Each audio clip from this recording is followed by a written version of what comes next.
All right, let me just park my super cool sport bike out front here. Olivia Wilde, you can just wait there on the back of the bike. You know what?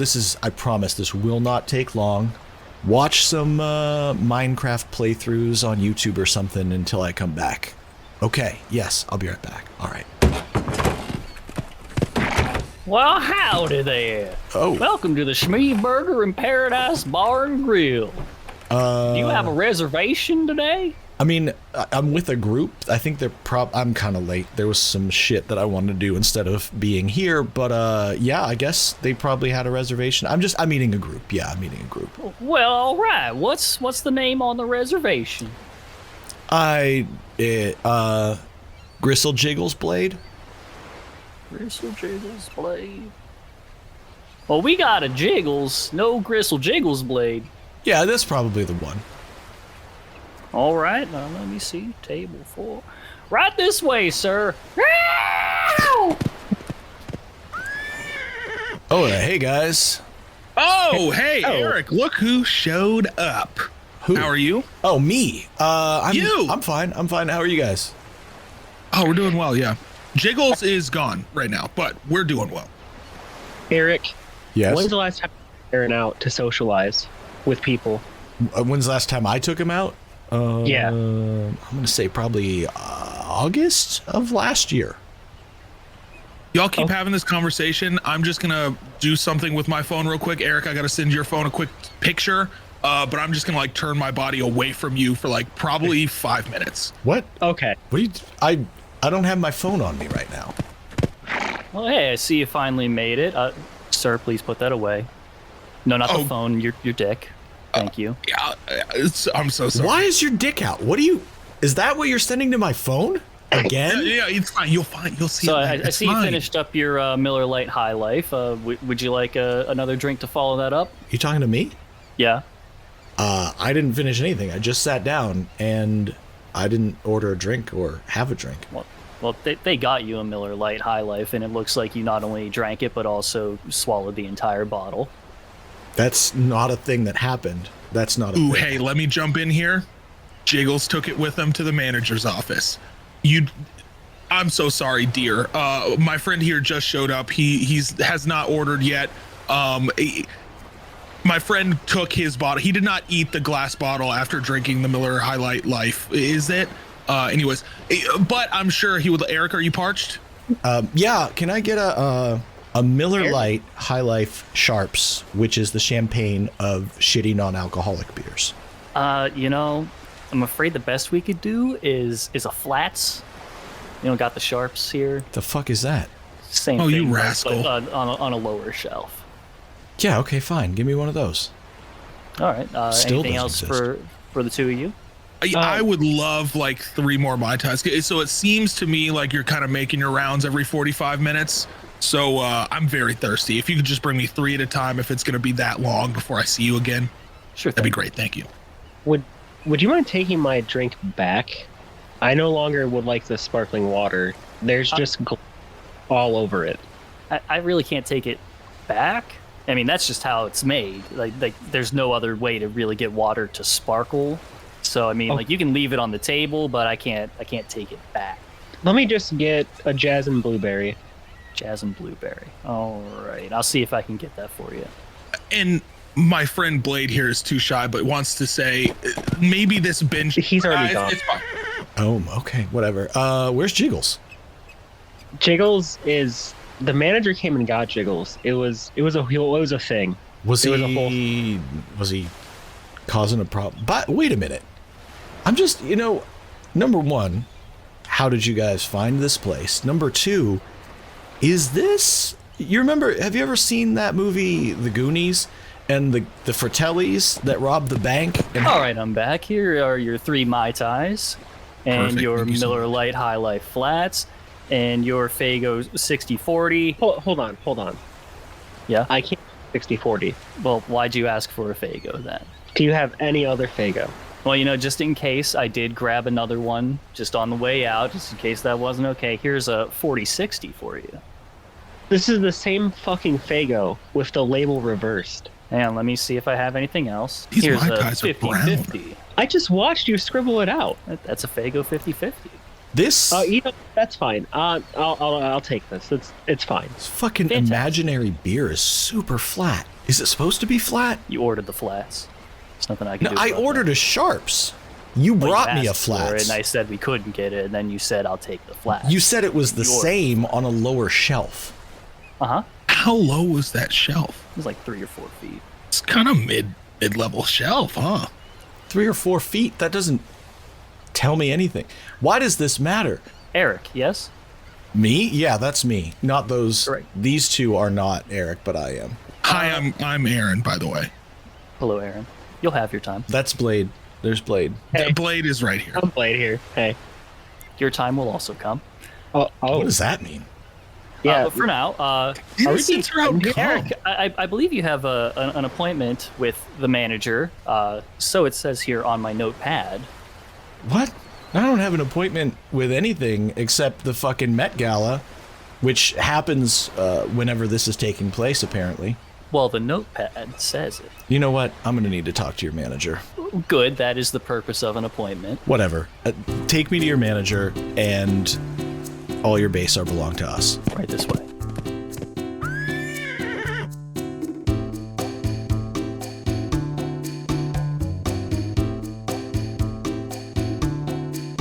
Good morning, good afternoon, good evening, and welcome to the Schmeeve Burger and Paradise Bar and Grill and Rehabilitation Relocation Home for Wayward Juggalos. You are joined by your host, Schmeeve. The other guy's still not here.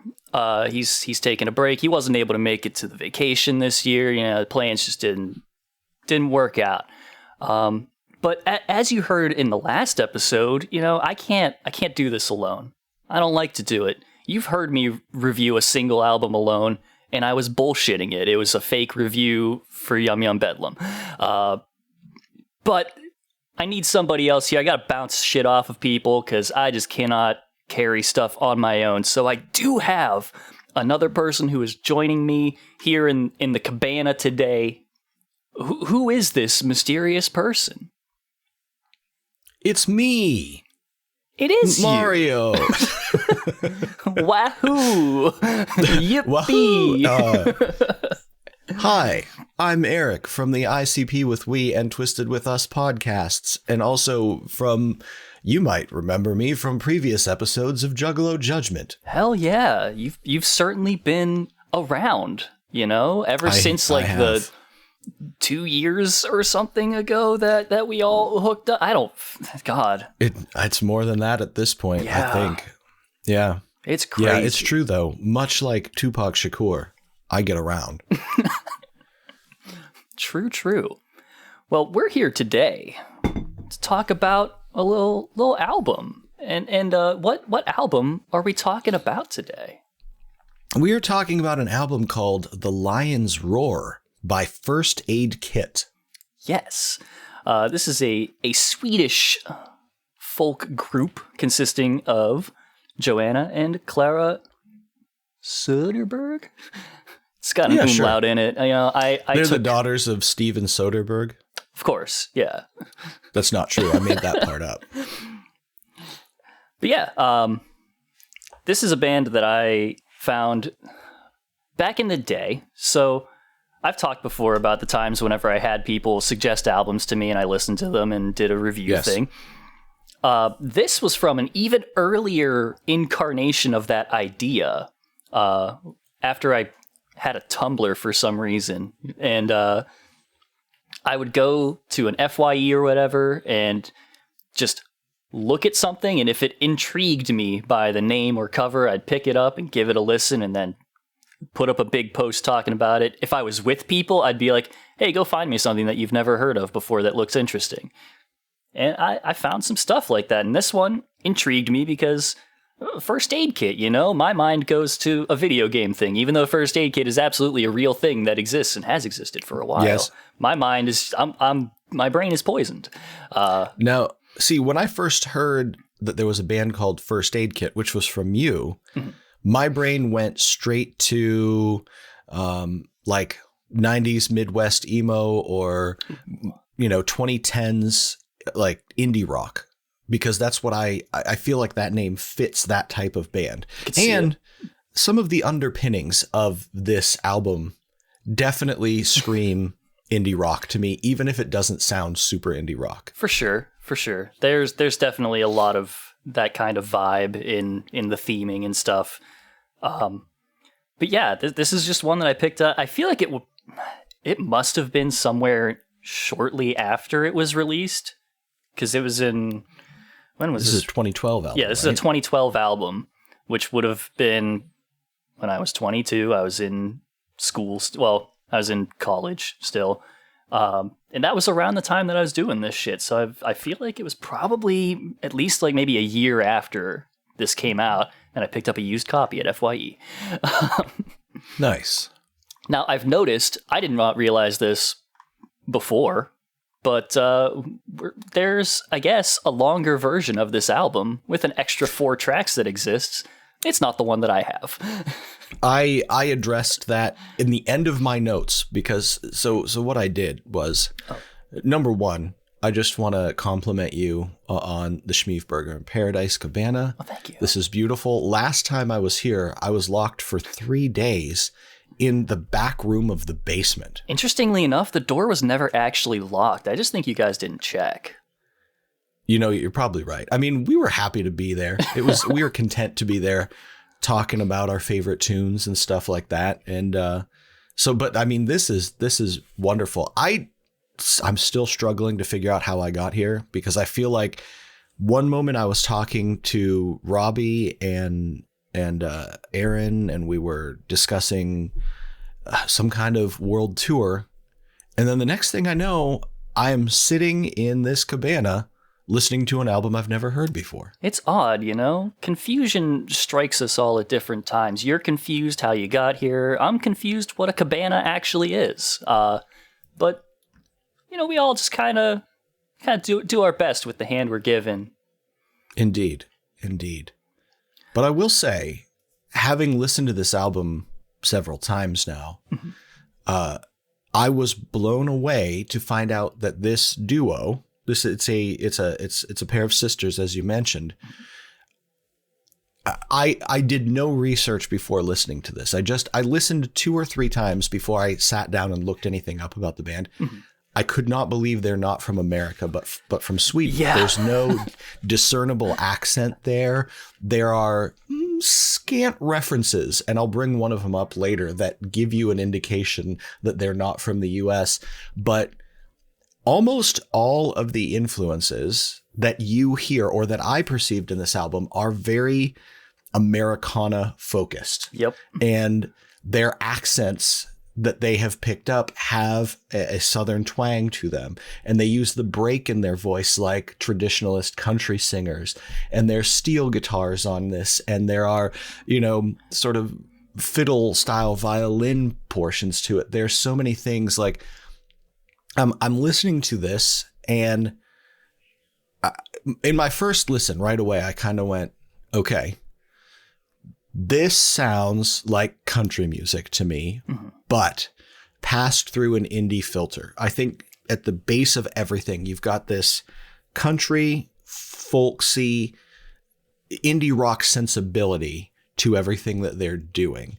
And from song to song, you also hear like some 60s pop influence. You hear some almost Tejano Southwest musical influence. You hear 70s folk rock influences and Americana influences. And there's even a song, the first one that we talk about, where there are some classical instrumental arrangements that almost conjure images of a Renaissance group at times. Like, there is some really strange stuff. That's the one outlying style, although things like that made their way into some of the 70s folk rock. This is definitely a group of, I would say, relatively young at the time that this came out, in their teens, I think, for the most part. They would have been 20s. They would have been around 20s, yeah, because they were 1990, 93. Yeah. Okay. So early 20s, or 19. Yes. And most of the styles here that I hear are things that were popular, whether it was in the country or pop or rock world, from the 50s through the 70s is a lot of the sounds that you're hearing. Now, I don't really like or listen to music that's commonly grouped into indie or country. But I was surprised to find out that this group that I've never heard of before you introduced me to them is a long-running, well-known, award-winning group that has collaborated with well-known artists. Yeah. They have a song with Pink. I was like, what is this? I actually did not know that. Yeah. Aside from hearing the song Emmylou, because you put it on our top 100 albums list, True. I'd never heard of this group at all.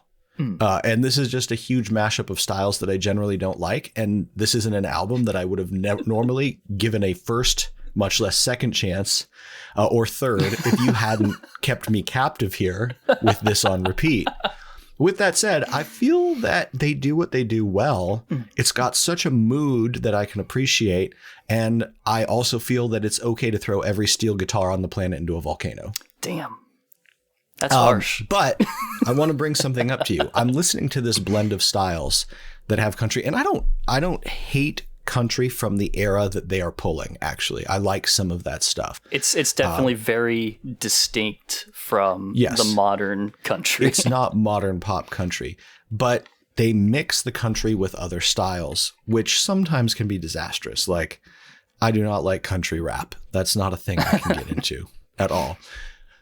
But this reminded me of an album that I really liked back in the day called I Am Shelby Lynne by Shelby Lynne. I'm not sure if you've ever heard her or heard of her.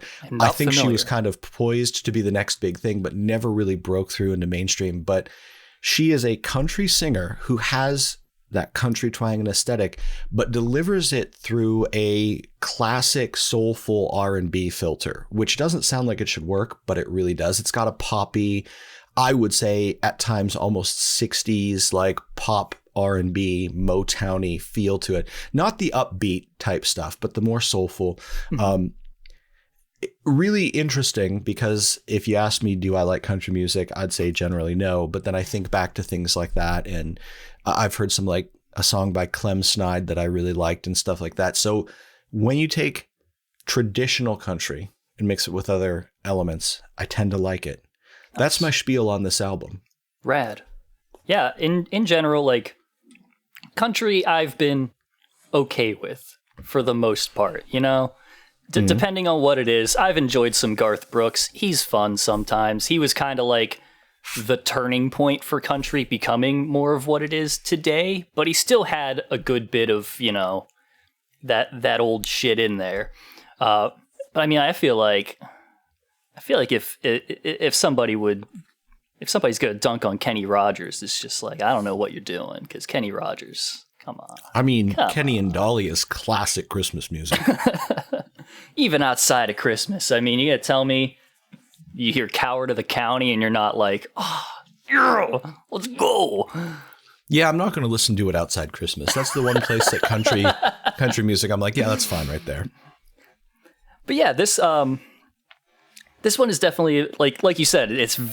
There's a lot of styles going on in here. They're swinging all over the place with it, and yeah, I mean this is just one album that I actually, after I got it, I listened to it a little bit, obviously, because you know I typed up a whole thing about it, but then I didn't give like a big listen to it for a while until I feel like it was whenever I was going to get, I think, my first jab, actually, first or second jab. I just had a long drive somewhere because it was in the time before you could just go to your Walmart and get your fucking COVID jab. So I had to go out to like past Monroeville or something for the Pennsylvania people, which is a long ways from That's where like I'm an at. hour and a half for you. It's a while. So I had a long drive, so I was able to listen to something, and I was just like, you know what? I'm going to throw this on.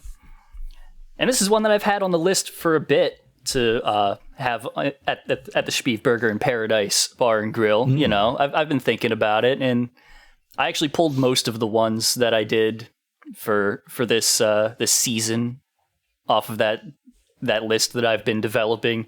So, Mike, if you hate this, you dodged a bullet. Good job, but don't matter. It don't matter. I'll get you with something. I can't say whether I think Mike would like this or not. I think it's hard to hate what this is because it's very earnest. It's very, I think, honest and heartfelt. So even if you don't particularly like the music, I think you'd be able to go, yeah, this is well done. I don't hate this, even if I don't want to listen to it. For sure. It took me at least 3 listens before it got into my brain and I started to understand it, I think. That's fair. That's fair. Well, I think we've covered the preamble. You know? I think so. I feel like that's pretty well done. And the only thing that we have left to do is to crack open a beach beverage. Oh. Eric, what do you beach got? beverage. What do you drink at the beach? Well, you know, it's a pretty hot day out here. You know, sun's just fucking beating down and all that. Oh, yeah, it is. Gotta stay properly hydrated, so I just got myself a big old stein of water here. Oh, yeah, I wasn't sure what to bring. I kind of just had what was with me when we got here. I'm not sure where we are or why it's so warm or what time of day it is even. Who could say? I've got some coffee. Mm-hmm. I've got some muffs. I always keep one with me. I've got a half of a firework Faygo. And then I just have a Talking Rain seltzer water as well. That's what I had in my backpack. All right. Well, yeah, I mean, you know, we also have all of these available at the Schmeeburger and Paradise Bar and Grill. The inventory at the Schmeeburger. I'm not supposed to bring outside food and drink in. Well, I mean, you can kind of cover it up. The inventory at the Schmeeburger and Paradise Bar and Grill is limited only by what's available in your own house.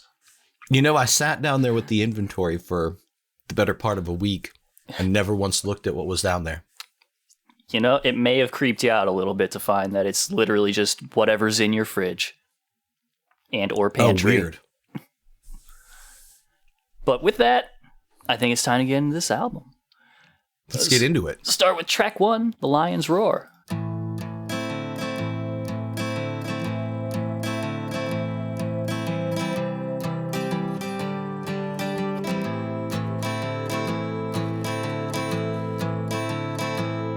Now the pale morning sings of forgotten things. She plays the tune for those who wish to overlook the fact that they've been blindly deceived by those who preach and pray and teach. But she falls short and the night explodes in laughter.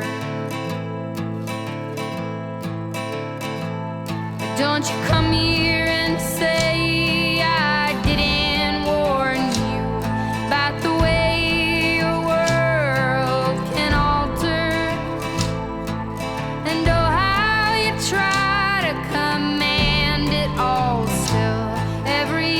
time it all shifts one way or the other.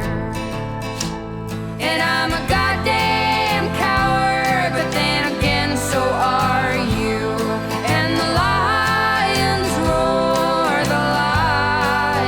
roar as me evading and hollering for you. And I never really knew what to do.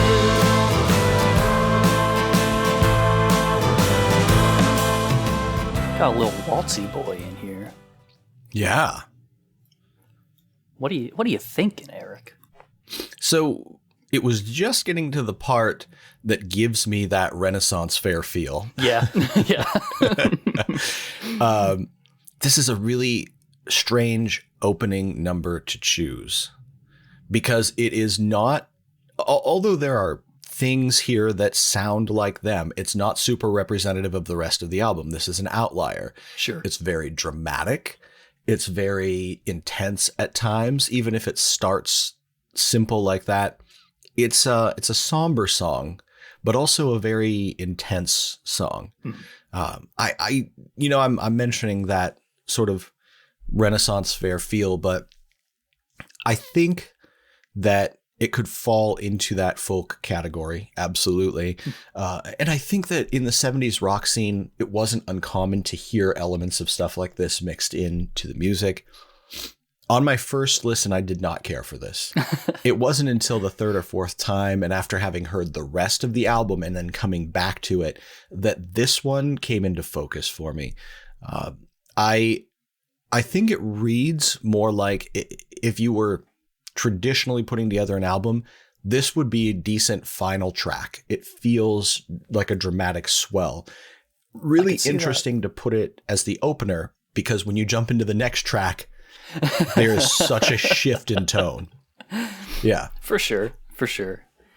Yeah, like this one, it is very, like, God, the build of it is just, it becomes so fucking, like, it's got this grand feeling by the end of it. It's just, whenever it kicks in, it's like a folk wall of sound. It's just like this, it's big and stuff. And like, the one thing that I really enjoy listening to them is just their phrasing in their lyrics and stuff. Not like just the way that they sing them and, you know, work out their meters and stuff is just so interesting. Like, a lot of times with, you know, if you're singing, a lot of your lines they follow a melody and you're going to sing in a specific way. And so a lot of your lines come out that way. But then whenever we look at something like what we usually talk about, hip hop and shit, you talk about flows and stuff and changing up your flows. They're doing that, but with melody. And I love the way that she does that. Yeah. Cadence is a huge part of vocal delivery, no matter what type of music. For sure. On, right. So I sense that too. And there's actually, you've got that sort of country delivery filter, right? Like I mentioned, using that break in your voice a lot, but also there is a certain tone, especially from Clara, because they're from Sweden. True. I would assume, in a song or two, I'm going to bring up another artist that I realize her delivery and tone and style is extremely similar to or reminiscent of. Nice. Yeah, I look forward to finding out if I know who this is.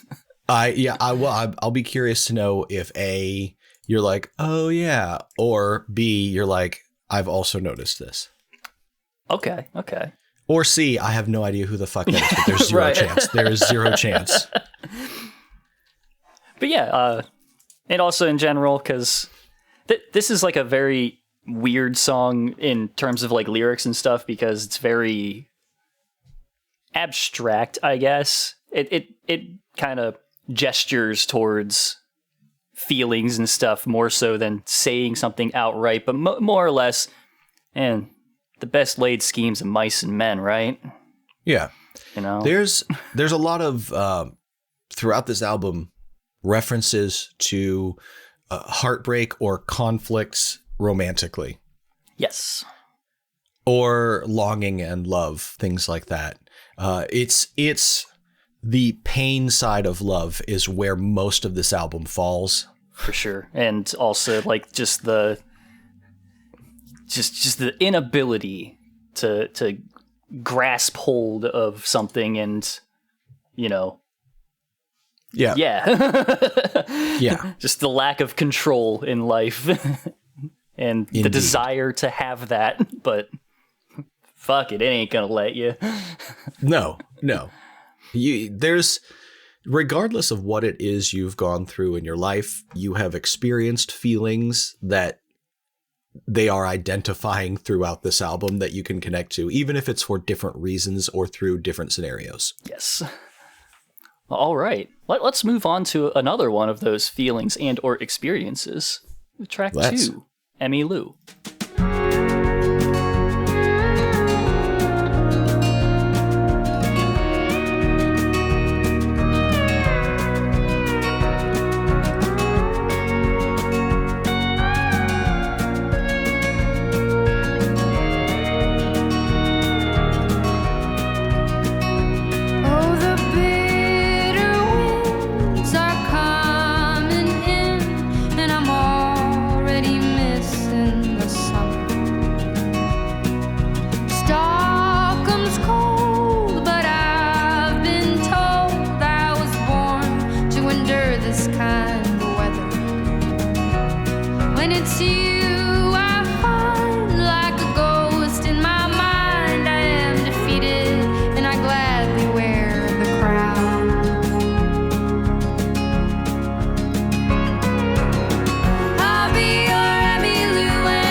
is one of those moments where we get just a little nod to the fact that they are in fact from Sweden, but then B, this entire track heavily hinges around references to American pop culture icons. Right. There is one line where they say Stockholm is cold, and if you're not paying attention, it is so surrounded completely by American artists and references. Everything about this sounds like an American country song. Mm-hmm. This is one of the more straightforward stylistically songs that they do on the album. It doesn't really mix in something strange. This is a kind of sugary, sweet country folk pop indie love ballad. For sure. Right. And now I just said multiple styles, but this would play on country radio just fine. Mm-hmm. It would probably play okay on a pop station. I could see that. And indie kids would definitely love this as well. Mm-hmm. So it just, you heard it there. References to popular country artists that were prominent during the era from which they clearly draw the bulk of their inspirations. Indeed. I feel like along with all of those other ones, I feel like if a radio station is willing to play Amy by Pure Prairie League, and a lot of radio stations are willing to play Amy by Pure Prairie League, rock stations even, I feel like this could play right alongside it. I don't know what that is, but okay. You probably know it if you heard it. Maybe. Is it in commercials and stuff? It was just around. It's just one that I've heard a whole lot because it's a big radio song. So in the hook, they're talking about Emmylou Harris, I assume, right? Correct. And the June and Johnny one is easy. Mm-hmm. June Carter and Johnny Cash. Indeed. And Graham is Graham Norton from the British TV show. Graham Parsons. Graham Parsons. Close. Who You're Emmylou close. Harris was kind of connected to in a relationship with, but apparently he tragically died prior to her ever being able to profess her love to him. Yeah. Yeah. Damn. Yeah, it's you talked about that deep sense of longing that appears in some of these songs. On the surface, this seems upbeat and happy, but there is definitely that deep sense of longing under it. Yeah, I mean, even just in the chorus too, like the last line, it's not like yeah, be in love with me. We have relationship. It's like, nah, just sing with me at the very least. Can I get something? Yeah, give me anything. And I think this is a clear single. For sure. Yeah. I do believe this is, in fact, a single off of this. One of the most surprising things to me when I actually took the time to look this band up is that this song was named by Rolling Stone as one of the top 10 songs of 2012. And I'm like, I've never heard of this. I did not know that. Yeah. Yeah. So this was a big song. Yeah, for sure. And, I feel like it very well deserves it. Yeah. It's just a very pleasant song to listen to, even while it is just talking about, grappling with the leftover feelings from past disappointments and trying to move past those with a new thing. Yeah. Yeah. I like this song, actually. This is kind of nice. Hell yeah. All right. Do you have anything else for Emmylou? I don't. No, I think we kind of covered Emmylou. People heard it. We talked about it. Yeah, there you go. All right. Track 3, In the Hearts of Men.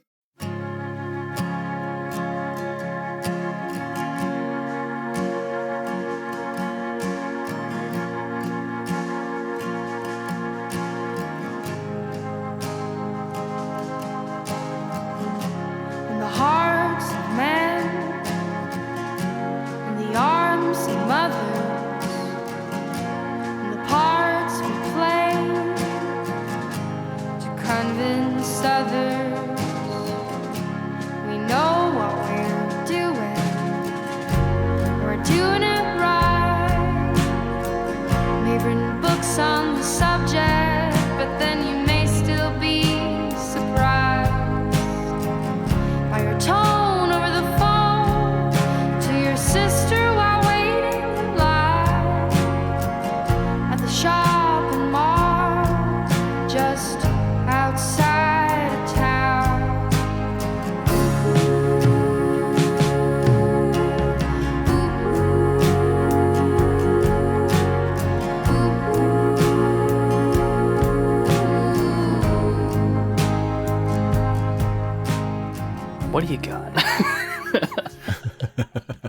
Long pause.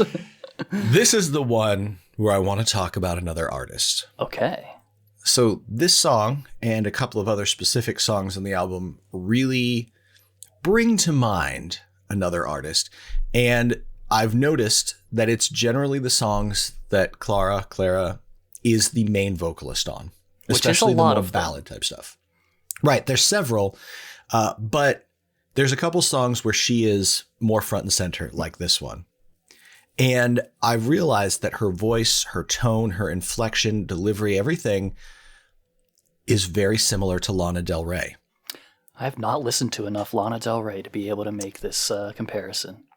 Okay, especially the post Born to Die Lana Del Rey stuff, because Lana Del Rey was a little more poppy on her first album or two, which coincidentally, those two albums came out, or her first album came out in 2010-ish. I think she had some EPs before that, and 2012 was Born to Die.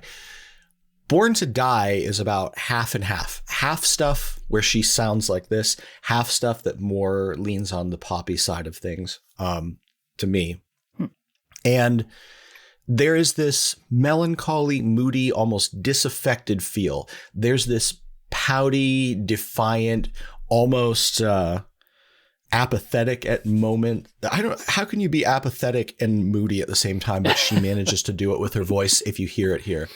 I actually really like this song, and I like the parts where the harmonies come in and stuff.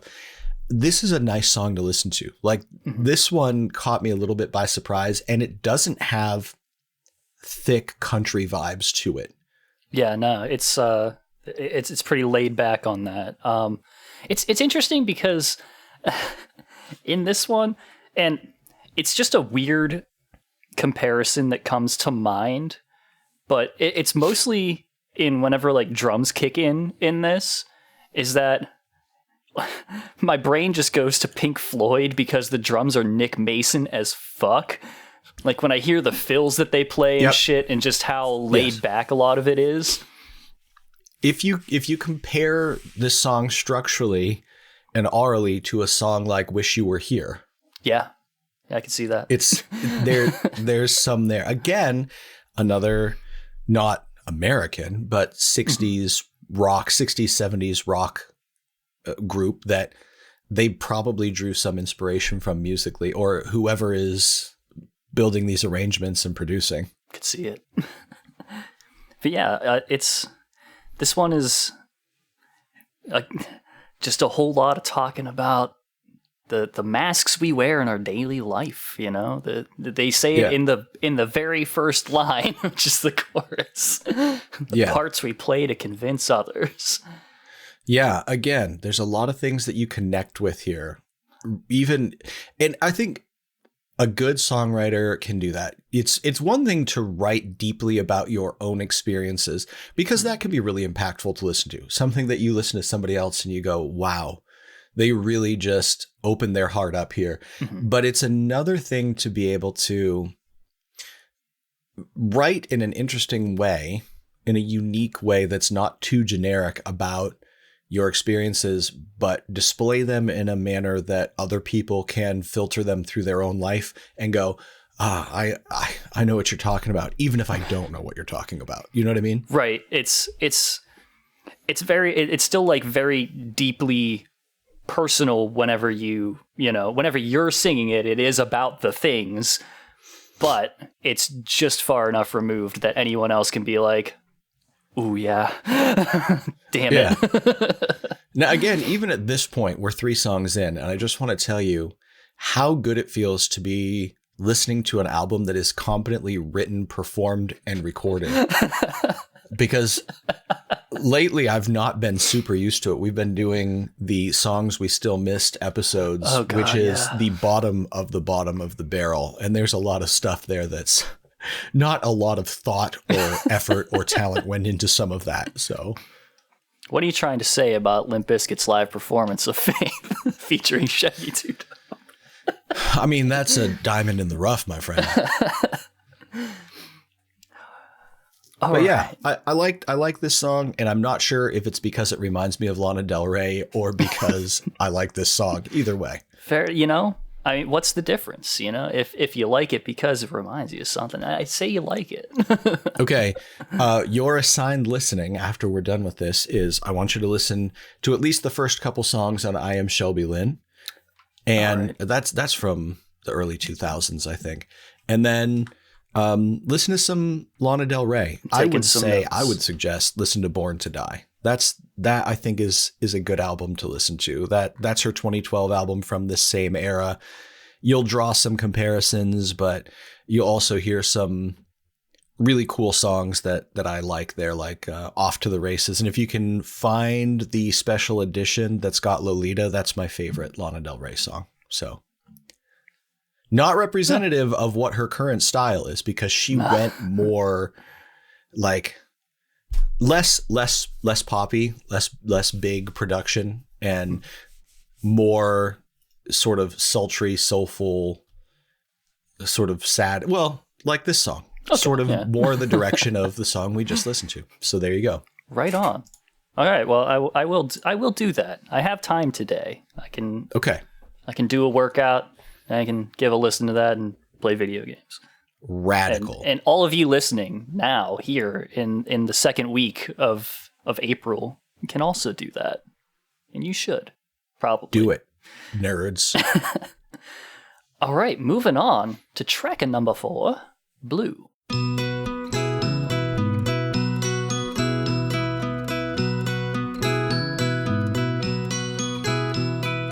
In the morning on the train, you sit and stare out at the rain, or bury yourself in your books. Don't look at no strangers, no, don't give them any looks. But you ask yourself why you're so afraid, why you hesitate when someone asks your name, but they'll come too close if you tell them the truth.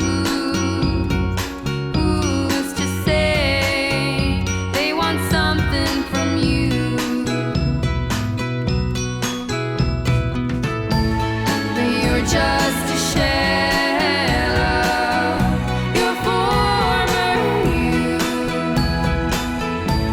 that stranger in the mirror. Ah, that's you. Ooh, you look so blue.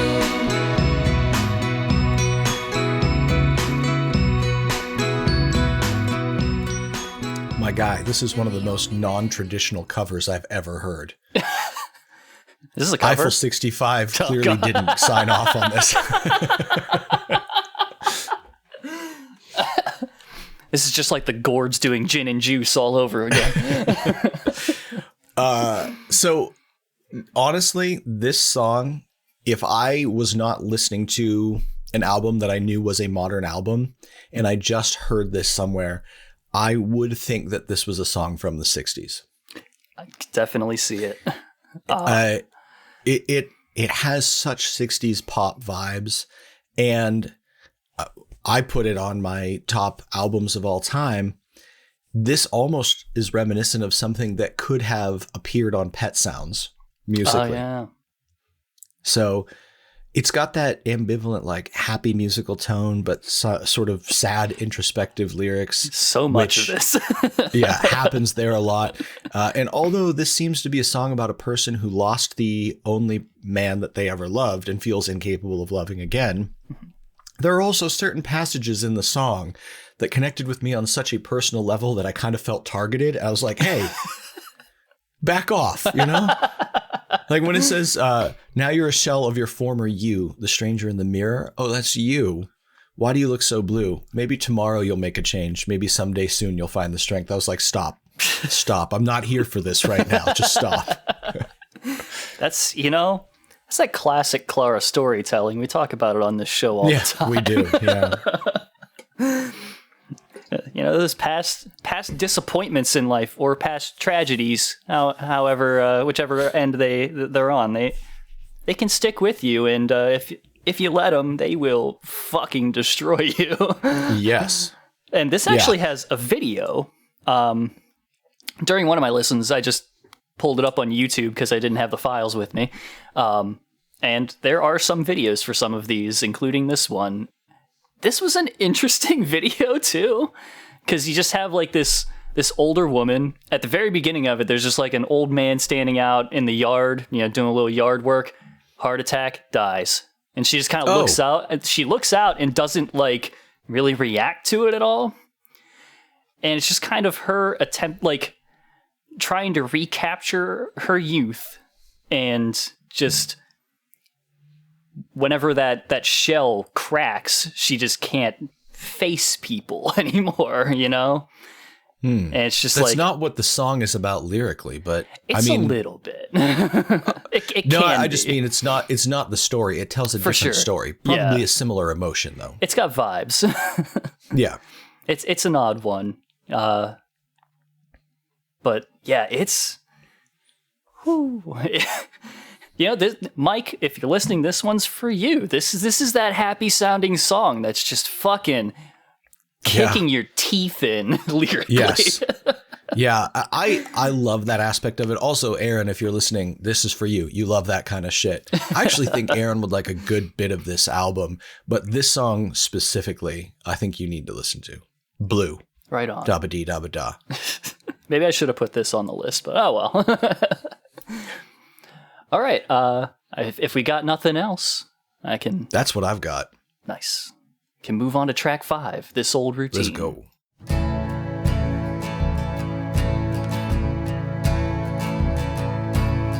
So you come on home, walk through the door. She's in the kitchen, searching through the drawers. So you stop and watch her and ask what she's looking for. She says she's not sure. Then it gets late and you turned off the lights. Her body is so close to you in the night, but you dare not touch her and you don't want to fight. So you just say goodnight. This old routine will drive you mad. It's just a mumble never spoken out loud. And sometimes you don't even know why you loved her. Well, you look at her now and you see why.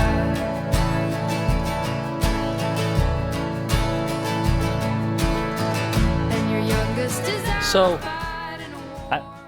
I don't know how I haven't brought it up before this. I think it's just because it's so present throughout this entire album that I didn't note it on any particular song, but holy fuck do I love their goddamn harmonies. Like, everywhere. Yep.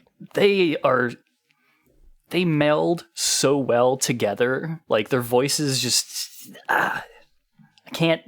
It's just so good. Like, it's hard to What are the express. chances you find two sisters that can not only sing, but actually have a good and unique vocal tone, but are also adept at creating this type of harmony and songwriting, especially at this age, because this is not their first album. They've been doing this since they were in their, young teens or whatever. Maybe that's why. Maybe they, from a young age were being trained and learning and growing. But yeah, sure. it's pretty impressive. Mm-hmm. So yeah, like, I feel like this is another one that can very easily feel very targeted.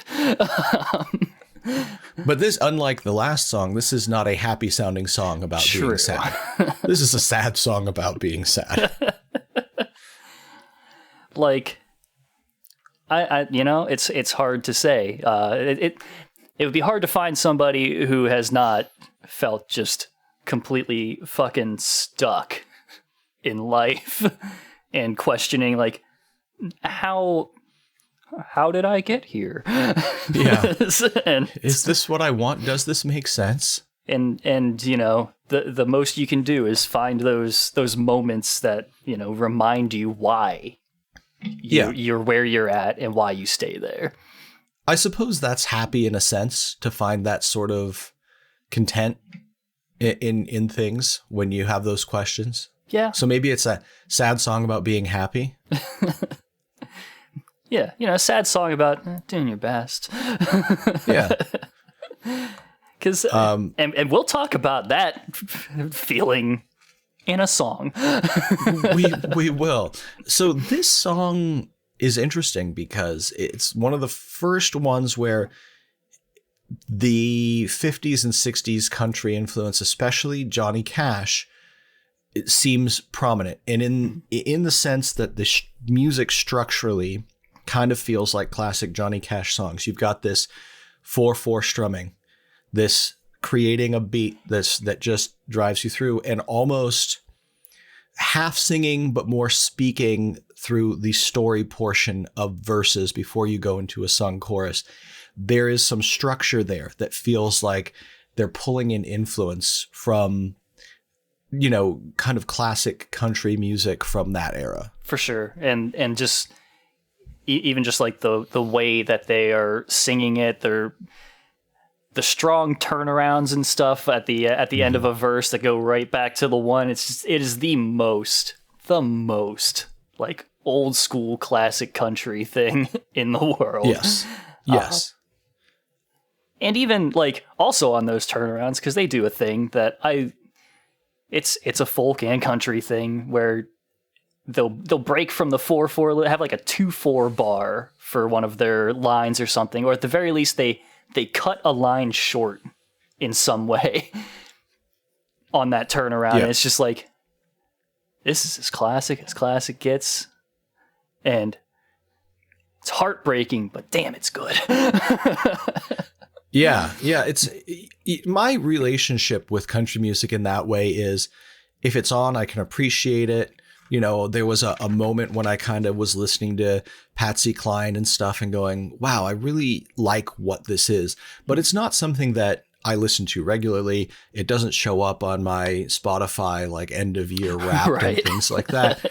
But it's something that I appreciate. And when it's on, I like it. But I don't go to it. I don't listen to it a lot. I don't have, you know, sometimes you wake up and you've got a song in your head. And you just need to listen to it, or something gets stuck in your mind this is not the kind of thing that does that to me. I don't have the feeling or the mood that makes me want to go listen to it. And yet when it comes on, I like it. You know, that works. Yeah. All right. Anything else for this? No, I think that's what I've got. All right.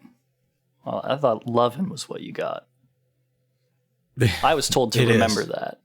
Just remember that. Yeah. All right, well, track 6, To a Poet.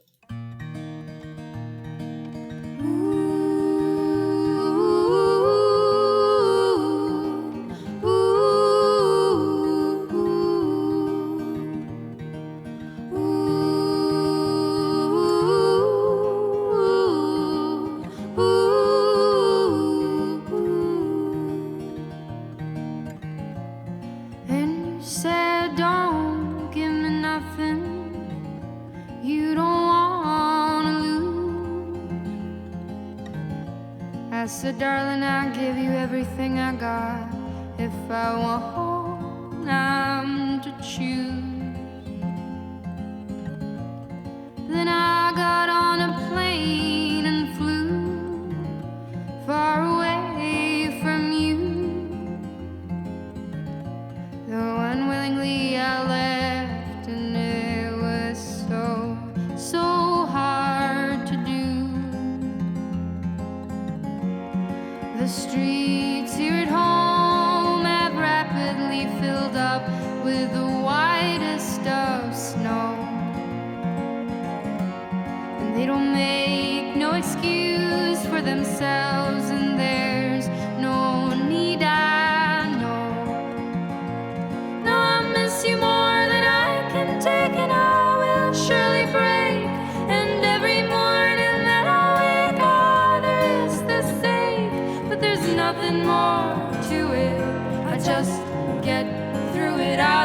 nothing more to it. I just get through it.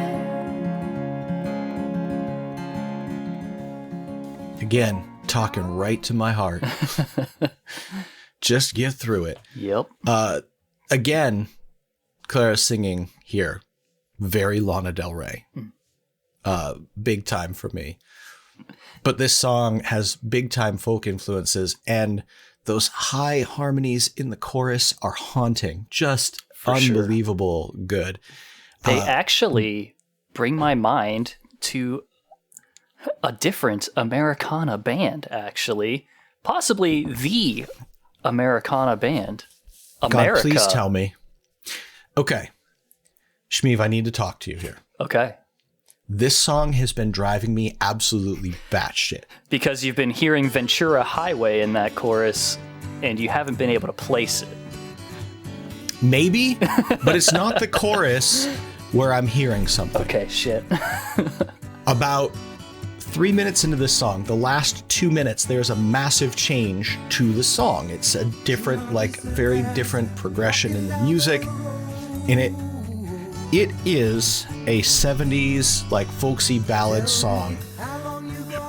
I feel like they took direct inspiration, and I'm going to tell you, my Spotify algorithm is completely fucked right now because I keep thinking of songs and I'm like, is this it? No, that's not it. Like, I'm like, America, Seals and Crofts, Fleetwood Mac. I'm like going through songs going, what is this?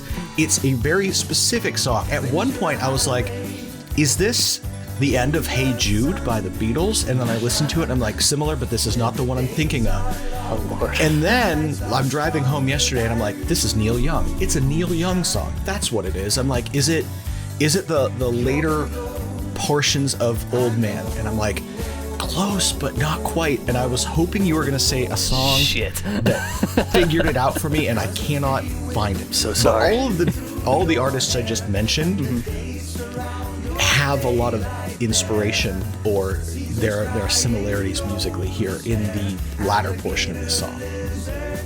Yeah, it's even in the first half. Yeah, like I said, in that chorus, like my brain, because I was stuck trying to think of what the fuck I was hearing in that part of it, because I was like, there's something in their vocal lines that is just tugging at my damn brain, and I was like, I'm so sure it's America because that's classic America sound. But I have them written down. I did not know Ventura Highway by name, so yeah. I know two songs by name. Give it to me right now. Let me hear it. What part? What? Play that song for me. Ventura Highway. I don't have it. Oh, no. Okay, I'm going to listen to it on my end then. Okay. This is going to be easy. That look on your face. Okay. I don't know that song. Okay. I have been through the desert on a horse with no name, though. True. Yeah. I think there are more ballad type songs by America that this brings me back to. Yeah, like I said, I know that song. I know Horse with No Name. I know Sister Golden Hair. That's about the extent of my America knowledge. Yeah, I don't know them well, but whatever song in the last 2 minutes that this feels like it's replicating, at some point I'm going to hear it somewhere and I'm going to go, that's the fucking song. That's it. If anyone's listening to this right now on March 4th and not whenever it comes out, and give us a ring. Call me on my cell phone. I went to Genius to see if anybody annotated this, and Mustard dropped the fucking ball here. God damn it, Mustard. I'm gonna rake you over the fucking coals here. Yeah. What is this? Mustard, what song is it? Is it one of the artists I just mentioned? I don't know. Either way, this is a nice song. I like it. I really I like the sentiment in it, because there's a lot of this idea of like some special secret power that people access within themselves to, push through stuff. And it's like, no, it's really just you have no other choice but to just keep going. Sometimes you're just carried by your body is kind of locomoting on its own at this point. And that's what you can do. And it's the best you can do. And you're fucking doing it. Man, everybody's doing a brand new dance now. Come on, baby. Do the self-locomoting.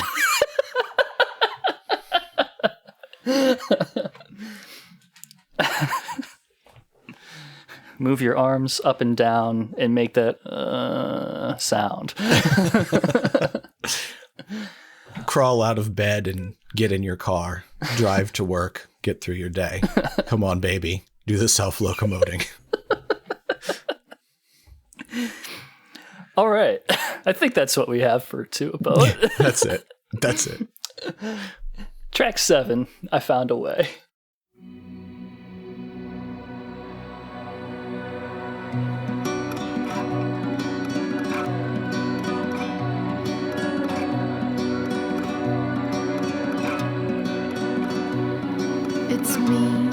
It's me, you've come to take my duality away. It's by midnight time I could not see if I were you or you or me. We play the game with skillful hands, and so I ask for your demands. Give me your love, give me your gun, and you traced us back to where we begun. So the morning came and swept the night away, as I was looking for a way to disappear amongst the quiet things and all these empty streets. I found a way to reappear. I follow you where you go.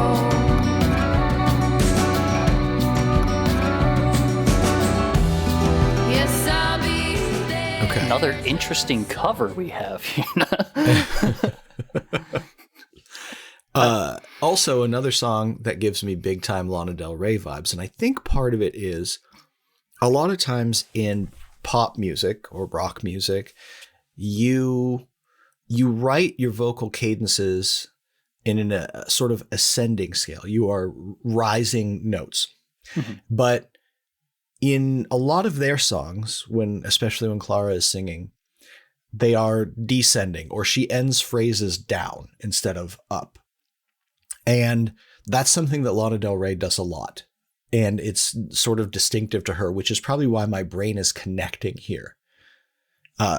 It's an interesting thing. It gives a mood to a song that if instead of she goes da da da da da da da or something like that, you come down da da da da da, and it changes the mood of the song. And she does that a lot musically in these songs, and that's one of the things that hits me here. Also, another, I'm going to say Johnny Cash is a big inspiration, especially when that like pseudo military snare drum cadence comes in on Driving Below the Music. Yeah, it's a interesting song.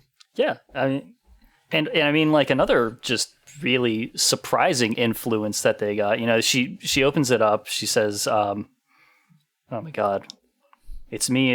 You've come to take my duality." A word invented in 2004 by Corey Taylor of Slipknot. That's true. Very just unexpected to find that here. Yeah, they came to take her CD single. But yeah, like, damn, you know, I'd love this one. That this kind of just driving feeling is kind of like that classic. To me, it's a very classic folk vibe thing where it's just like, you know, you can just kind of stomp your feet a little bit to it, very sadly, because it's always sad.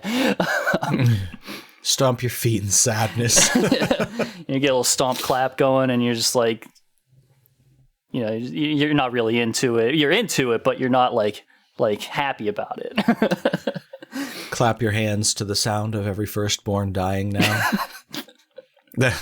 That's That's from a song that I put on our top 100. But yeah, lyrically, Hoofa Doofa very much feels like a cycle of depression going on here. You have like just everything kind of bubbling up to you during the night, and then morning breaks, and all of a sudden you feel like you're kind of back in control of things, or at the very least, some of the cloud has been lifted. And in this case, that's a real thing. That really happens. I am familiar. Yeah, you get through your day being distracted and doing things that need to be done, or I don't know. There's a certain, peace to being in the light, and then you get to night and you are saddled with your thoughts. You are alone with that. Even if you're not alone, you are, forced to sit with who you are and what you're feeling. And night can be really difficult. And it's definitely that cycle. Yeah. Everything that you had to shove off during the day. It's like, well, you got to deal with me sometime. It's there waiting for you at the end of the day. And definitely in this case feels, in addition, connected to a person, as it does. Yeah. And yeah, goddamn, like being able to contain that entire concept just within the chorus of it is really good. Like it is amazing to have that swift of a turnaround, I think, to me at least. I don't know, it just feels that, like, to be able to just, I mean, that's what a chorus is for usually, is to contain the thesis. Right. But I don't know, sometimes it's usually a counterpoint to the verses. The verses contain the part that the chorus is countering, and that's where you get your whole thing from. But it's like, nah, here's the whole thing. It's like, damn, good shit. Yeah. It's a good sad song. Aren't they all? Yeah, except for the ones that are like happy sad or sad happy. That's true. All right. I think with that, we can move on to track. Oh, by the way, whenever I joked about this being a cover song, it's because I searched on Google for this real quick, and what came up was the Drake Bell song. And you know what? He doesn't deserve to show up anymore. Isn't he a Disney person? He was a Nickelodeon person. Nickelodeon. I knew it was one of those things I didn't watch. Now he's a sex offender person. Oh, nope. He found a way to get canceled.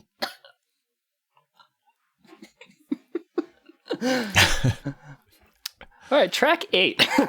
Dance to Another Tune.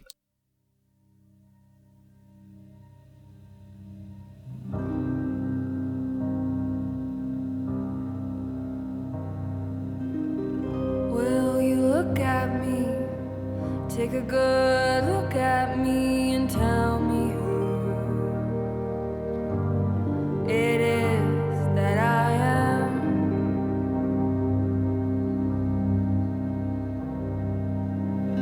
This old mirror, it is broken. There's too much drift in the dam.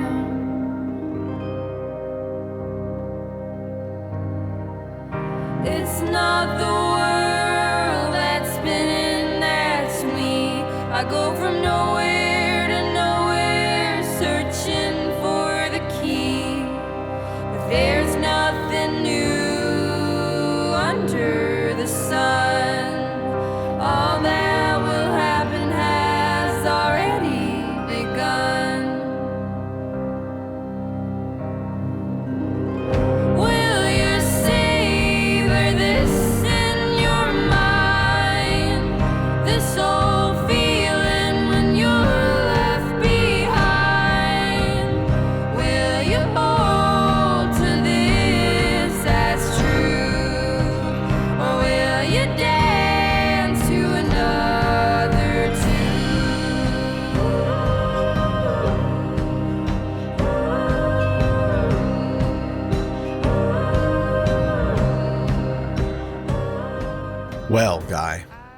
I gotta tell you, just playing the first portion of that song does not tell you the whole story.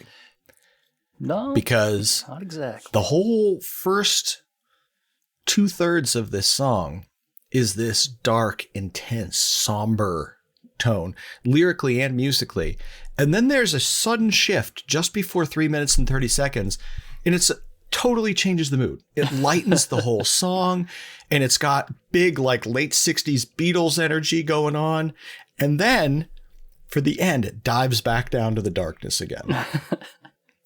You don't get that swell and drop by just hearing the first few, even 2 minutes of the song. You don't get it. Mm-hmm. Are you? There is a comic edit that goes around of Donald Duck and Mickey Mouse, where Donald is saying everything that we know and love is reducible to the absurd acts of chemicals, and there's therefore no intrinsic value to this material universe. And Mickey, in classic Mickey Mouse fashion, says, "Hypocrite that you are, for you trust the chemicals in your brain to tell you they are chemicals. All knowledge is ultimately based on that which we cannot prove. Will you fight or will you perish like a dog?" And this song really just kind of, as goofy as this stupid fucking comic is. No, it's Mickey and Donald, not Goofy. True, it is Mickey and Donald. As Mickey and Donald as this fucking comic is. Right. I don't know, man. Love is a chemical straight from your genitals.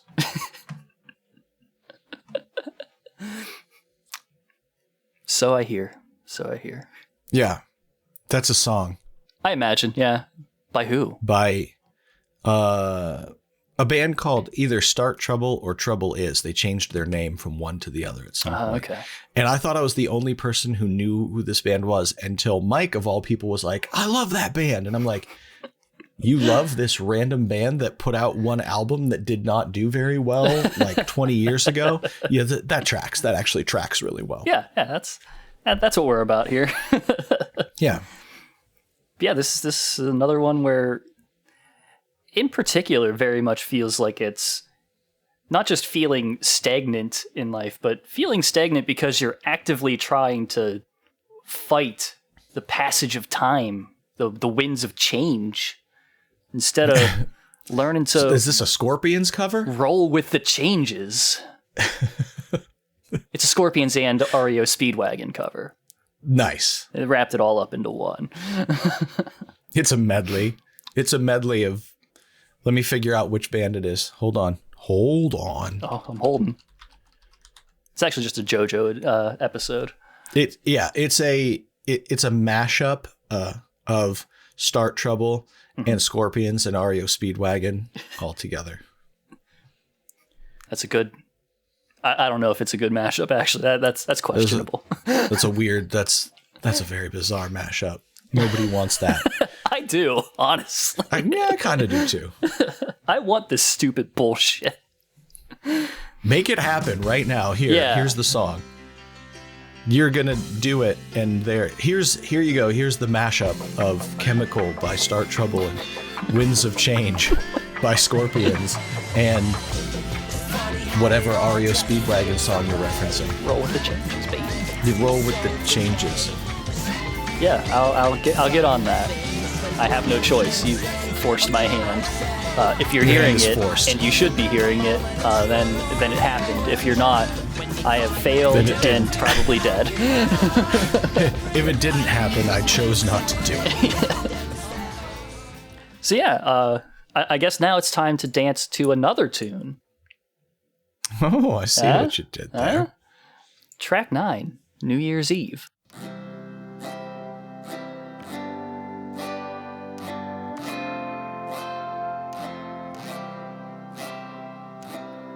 Oh, it's a new year, where there comes new hope and new fears. Met a young man who was in tears. He asked me, what induces us to stay here? I said, I don't know much, and I'm not lying. but I think you just have to keep on trying. And I know I am naive, but if anything, that's what's going to save me. That's what's going to save me.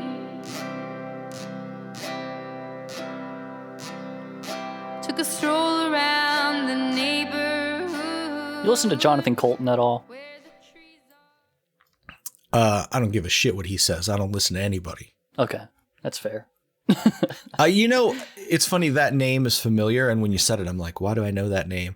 So my answer is no, but I'm probably peripherally familiar. He wrote like the Portal themes, both of them, Still Alive and Want You Gone. That's why I know the name. He also did Your Brains, which is just a classic. He's a goofball and a nerd, and that's a lot of what people know him for. But he also does a lot of his own like very genuine music and stuff. He had projects called Thing a Week, where for I think for like an entire year or something, he wrote and produced a song every week. And one of the ones that he did was called Resolutions. And it's just like a text-to-speech voice. It's just a bunch of different resolutions and stuff. And just hearing it fucking read out in this robotic voice, and then at the end, it counts down from 10 and says Happy New Year. So he definitely is familiar to working with robot voices in general. For sure. Last summer, I worked PAX West, and during one of the panels, Ellen McLean, the voice of GLaDOS, was in there, and she sang part of Still Alive live, and it was really something to hear. It's really cool. She's been at 2 MagFests that I've been at now, actually. I have her signature on the back of my badge from the first one that I went to. Nice. And her husband was there, who is also, prolific in the he voice did acting voices world. for a bunch of Valve stuff. So they both live in Seattle, where Valve is, and that's how they ended up working with them. But he did a bunch of work for like Team Fortress and stuff like that. Yeah, I believe he's the sniper, isn't he? Yeah, I think you're right. Yeah, he pulled out his banjo for a rendition of Still Alive, Good Times.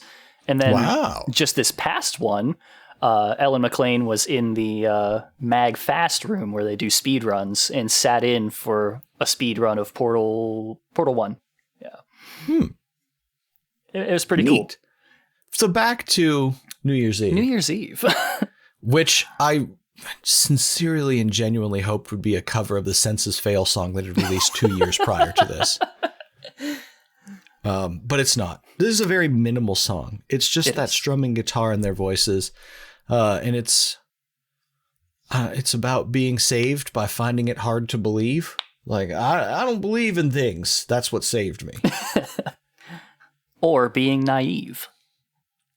Right. Or maybe that. Having a healthy fear of failure, at least enough to keep you from totally crashing and burning in a dead way. in a literal way. Yeah. It's in like each verse has like a different sort of message, I guess, that they're taking. The first one just being somebody who is like, why do we continue to be? Why are we here? Just to suffer, etc. Yeah. I would say of all the songs on this album, and I might be completely wrong here, but this is probably not one that is a big fan favorite. They probably are not playing it at every show, and people are not going, God, I hope they play New Year's Eve. Right. Not bad, but this is definitely a deep album cut, you know? Sure. Yeah, I'd say so. It's nice. I like it. I like the chorus. It's very simple. It's and it's a quick song too. Well, relatively quick. It feels quick because there's not a whole lot to it. But yeah. You got verse 1. Just keep going, man. Verse 2. Make mistakes, man. It's cool. Verse 3. Ask for help, dude. Come on. And slap that on a poster, frame it, and sell it at Hobby Lobby. Slap that out on the floor. Slap that. Give me some more. Put that on a poster and sell it at Hobby Lobby. All right, I think we can move on to the final track of the version that I'm covering. So, for clarification, I didn't realize that there were 4 more tracks, but from what I can tell, either. there is not a version of the album that has all 4 tracks. Those additional 4 tracks appeared across different versions of the album. So there's a deluxe album, and then there are a couple of B-sides that were included on singles from the album. So all from this album era, but I don't think there's a 14-track version of the album that I've seen. So this is a fucking Juggalo album. Fuck. Yeah, it is. You want all the songs, you need to buy the deluxe album plus the singles. Oh, well. And it comes with a t-shirt and a leather carrying case, and it's $275. Per CD. All right. But we can move on to the final one that we'll be covering today. Track 10, King of the World.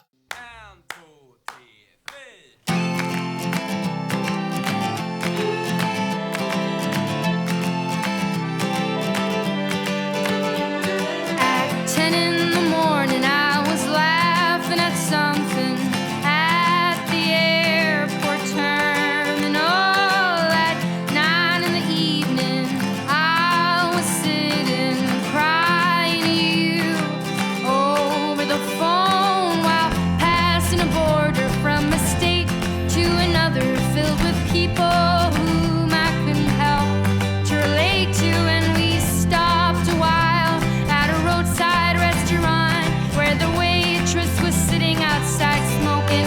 In her car, she had that look of total fear in her eyes. And as we drove away from there, she looked at me and she smiled. I keep running around trying to find the ground, but my head is in the stars and my feet are in the sky. Oh, I'm nobody's baby, I'm everybody's girl. I'm the queen of nothing, I'm the king of the world.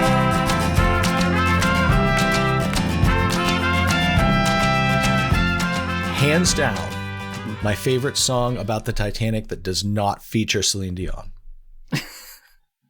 Yeah? I have so many things to say about this song. This is the song that, like, number one, their rhyme scheme in the hook drives me crazy because feet in the clouds would rhyme, but they say my feet are in the sky. And I'm like, that breaks the rhyme scheme. Why did you do it? Sometimes you have to force a rhyme scheme by putting in a word that doesn't make sense. Trust me, I've done hundreds of episodes about people that like to do that. But in this instance, that word would have perfectly made sense and fit the rhyme scheme. And I don't know if they did it just to subvert expectations or if it's because they're fake Americans and they don't know how to rhyme properly. I don't know. But also when they do that King of the World, I want them to go up one more step. There's this, they hold that line out and I'm like, go, hit me with that next, go up a step from there. And they don't do it. But this has the biggest Johnny Cash vibes on the whole album.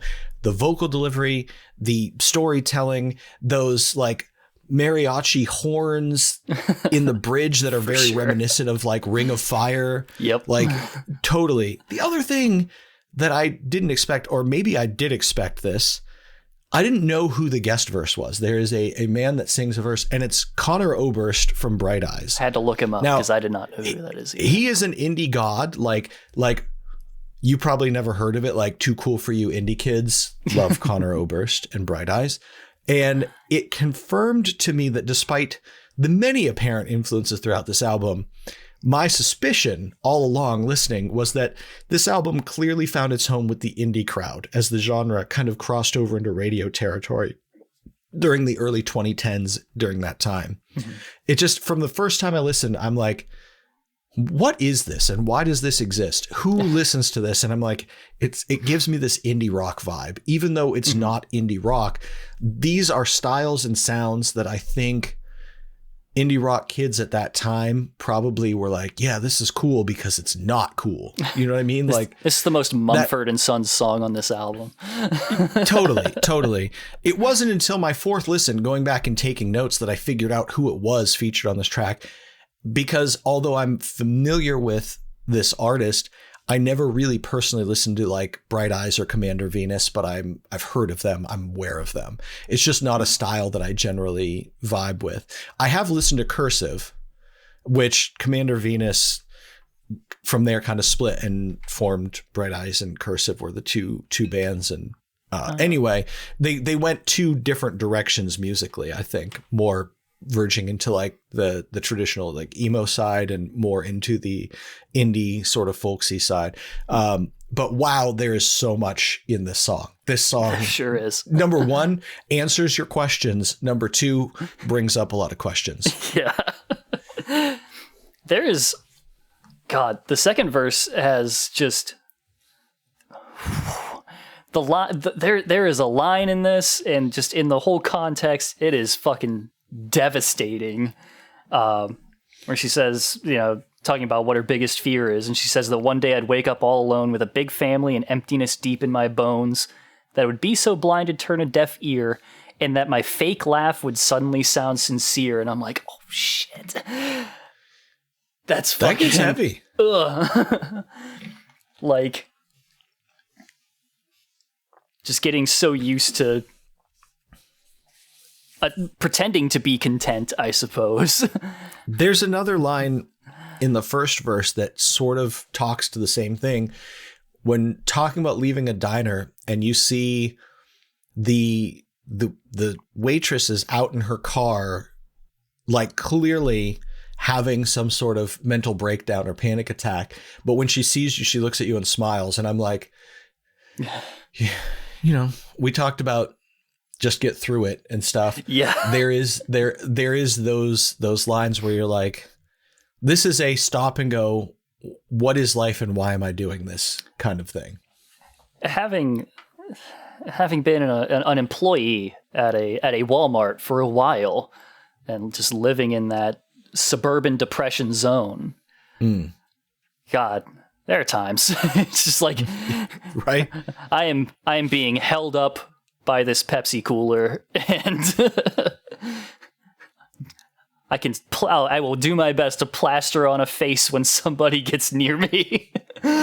I mean, yes, working in any sort of customer service or retail, especially, like that first verse kind of mentions, you are even working in an office for a company. We're forced to just, plaster on the smile, get through your day, act like everything is fine, because it's not okay to be absolutely falling apart because you're miserable. That's just not how it works. Yeah. Yeah. It's, and then you do it enough that you start to convince yourself and think, no, maybe this is okay. Maybe I'm happy and content with this. I don't know. It's terrifying to imagine that you could suddenly feel content in such a deeply unfulfilling life. But you also can't find that fulfillment anyway. maybe this is getting too deep and serious, but maybe. Is that not true happiness when you stop searching and find that sort of baseline contentment and you go, whatever I thought I needed, I don't. Can I just be okay with this? And sort of reconciling those feelings and going, yeah, okay, I'm fine. In a Buddhist sense, yeah. Yeah, I guess so. I guess so. I guess for me, that's a pretty deep, like, I do want to reach a point of contentedness with a very, a pretty simple life, not, I don't need a lot. But you want to get there by achieving your personal goals and going, I've attained the things I'm looking to get. Now I feel content versus I have not attained the things I want. And yet I'm forced to be content. Well, it's sort of that, like, I don't want a lot, but goddamn, if I'm not constantly fighting to keep it, a lot of people who want to take shit away. There's a line in a song by a band I used to love from Austin, Texas called The Impossibles, where they say, it's not getting what you want, it's wanting what you've got. And I haven't got much left. Yeah. Rough times, man. Yeah. But yeah, with that, we've come to the end of The Lion's Roar by First Aid Kit. Yeah. What are your overall thoughts on this album? My overall thoughts are, I'm glad to have been forced to listen to this multiple times because much like another album that I'm going to review tomorrow, everything is not what you might initially think it is. Your initial impressions aren't always right. Sometimes you need to sit with something and think and sort of meet a piece of art on the piece of art's level in order to understand and appreciate it. And this was an album like that for me. Am I going to listen to this over and over? No. Will I come back to it? Probably. There are a few songs that I think there will be times when I go, I really want to come back and listen to that song right now. Like Blue or To a Poet are going to be songs that might make me go, I'm just feeling that mood right now and I want to hear it. But yeah, again, no aspects of this album are things that I generally like. This is a Lego tower of things that don't fall into my personal realm of affinities. And yet, I think it all comes together to make a pretty decent, well-rounded album. Nice. So I don't like it, but I appreciate it, and That's I like fair. parts of it. Yeah, that. How many Johnny Cash hurts out of 5 would you give this? Oh gosh. Well, ranking purely on the Johnny Cash hurt scale, I would probably rank this a 4 Johnny Cash hurts out of 5, but I don't know how qualified I am to rank an album like this, considering this is not a style or a genre that I listen to a lot. Because if you took 10 of the most prominent indie and folksy indie groups from that time that I absolutely have heard on TV or a commercial or something and went, God, I hate this. I couldn't tell you if this is better than those, worse than those, derivative, boring. I don't know. This is one of the few experiences I've had with this genre of music. So to me, 4 Johnny Cash hurts out of 5. Fair enough. I'd say, like, in some ways, it's interesting because there are 2 ways to come at something. Obviously, if you've been mired in that sort of culture, then you're coming at it in a different way from somebody who hasn't. And in some ways, I feel like there is a benefit to not being as mired in that because you don't have the expectations or anything like that. You take it as it comes at face value for what it is and not like any kind of expectation of what you want it to be. And in that way, I feel like I do really enjoy this album a lot just on its face for what it is. I don't have a whole lot of background in in the styles that it comes from to be able to compare it to much else. So I compare it to what I know, which is rock. It's a good and bad thing. There's a sort of ignorance is bliss aspect to it that I've always rejected because I don't know. I have this burning desire to know the things. I need to know all the things. And I, find myself like deeply embedded in a fandom for something, and just trying to consume all that I can around it. Yeah. Movies were like that for me for a long time. And it would always be strange to me to talk to, like, I would go to a movie every weekend and I would watch every movie that I could, on streaming or video or whatever. And I would seek out really weird independent things. And I kept going deeper and deeper down the rabbit hole because I needed more and more, like, in order to get that feeling Chasing again, the dragon. I needed to see. Yes, exactly. And that's what it was. And then I would talk to somebody that's like, I go to one movie a year and I don't watch many movies. And they would watch something that I thought was just complete garbage and they'd be like, I liked it. I had fun with it. And I'm like, well, you don't know anything about movies. What are you talking, I may not know movies, but I know what I like. Right. But I'm like, but you look at it and I'm like, you enjoyed it though. And without the context of going, am I thinking deeply about the structure of this and how it was built and why it was built and what it's saying and how it's saying the things that it's saying? You just watched it and went, oh, I felt good about that. Or I thought that looked interesting. And that's, I think that I'm on that side of it for this. Like music, when I was a kid, I thought I knew everything about music. I don't know shit about music. The deeper you get into it, the more you realize you don't know anything because there's so much out there. Yeah. But I'm on the ignorance is bliss side where I listen to this and I'm like, oh, this is a cool, unique thing, whether it is or it's not. Right. It's hard to say. I guess it's kind of a case by case basis of like going to a magic show. If you know magic, then it's just kind of like it's gone. It's fucking dead. Like it doesn't matter. Right. It's got to be the best. Go to a magic show. It's got to be the good shit for it to have an effect. Right. But like I said, for this, I do really enjoy this album, and I'm glad you came along on this journey with me. And I'm glad too, if only for the fact that I got to hang out with you and talk about stuff. Always wonderful to have you around, dog. In the JJ tradition, though, we gotta pick 3 of these songs that we like and would like to keep, and one that we would toss. It's tough to figure out one that I want to toss. For sure. Because there's nothing particularly bad here. There's not a song that I'm like, wow, this is awful. They really botched this. For me, though, I think the one that I would toss is probably New Year's Eve, because I don't think it serves a lot of purpose on the album except to really bring it down before we come back up at the end. Mm-hmm. I could see that. I would probably agree with that. Yeah. Of all of them, it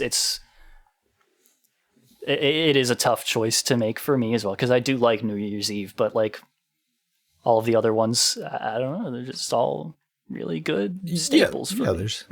There's more to the other songs that is memorable and brings me back to it. That's one of the few that doesn't have that sort of hook you in aspect. Right. So 3 songs to keep. 3 songs that you like and you keep. Well, I mentioned 2 of them, Blue and To a Poet. Mm-hmm. I really like. I think those are great songs. And I think it's hard, even though it is clearly the big single, is Emmylou. It's such the single and such a great, truly, that is a very good song. Mm-hmm. So that's one that I would keep. So those are my 3. Right on. I am tempted to go with the exact same ones because they are very good. At the very least, Emmylou and Blue are for sure on it. I love both of those. To a Poet is really good. In the Hearts of Men. In Hearts of Men is all that's the other one that I'm hinging on here. You know what? Let's split it. Okay, I got Emmylou in the Hearts of Men and Blue. That's what I'm going with. Okay. You go with that one, and I'll go Emmylou, Blue, and To a Poet. There we go. So, yeah, that's it. That's what we got. Tell us what you guys think of this album. If, in fact, you think anything of it at all. I don't know. I'll be super curious to know if people are like, Yeah, I'm very familiar with this group. They're very popular. I've been listening to them. They're still, I mean, they released an album last year with multiple singles leading up. They've been around since 2008. So they're relatively prolific when it comes to releasing music. I'm sure that there are diehard fans. For sure. Yeah. And hit us up on the social medias. You know, all of the stuff, the Juggalo Judgment all over the place, on the Facebook and Twitter and Instagram, email, juggalojudgment@gmail.com. But Eric, Yes. where in the heckin' fuck do people find you and your shit? What are you doing, man? Well, I'll tell you. We try every week to drop an episode of either ICP with We or Twisted with Us, where we review albums by one of those two groups. And sometimes we're just reviewing groupings of songs that aren't an album, or sometimes we're doing other ridiculous things. But go to our website, ICPWWE, that stands for With We, ICP with We, not the wrestling, although it's a fun sort of play on the fact that they definitely were wrestlers, but Indeed. ICPWWE.com. All the links to all of our stuff is there.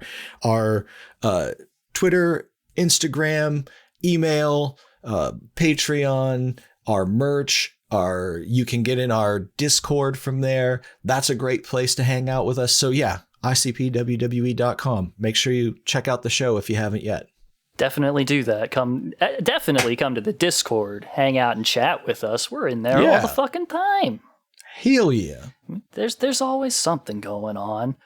But with all that said and done, I feel like there's nothing left to do but finish your motherfucking beach beverages. Cheers. Cheers. Last sip right there. And I want to thank you for inviting me to waste away with you in Shmivarita. Anytime. Always welcome. Peace. Now you're just a shell of your former you. That stranger in the mirror. Oh, that's you. Lord, you look so blue.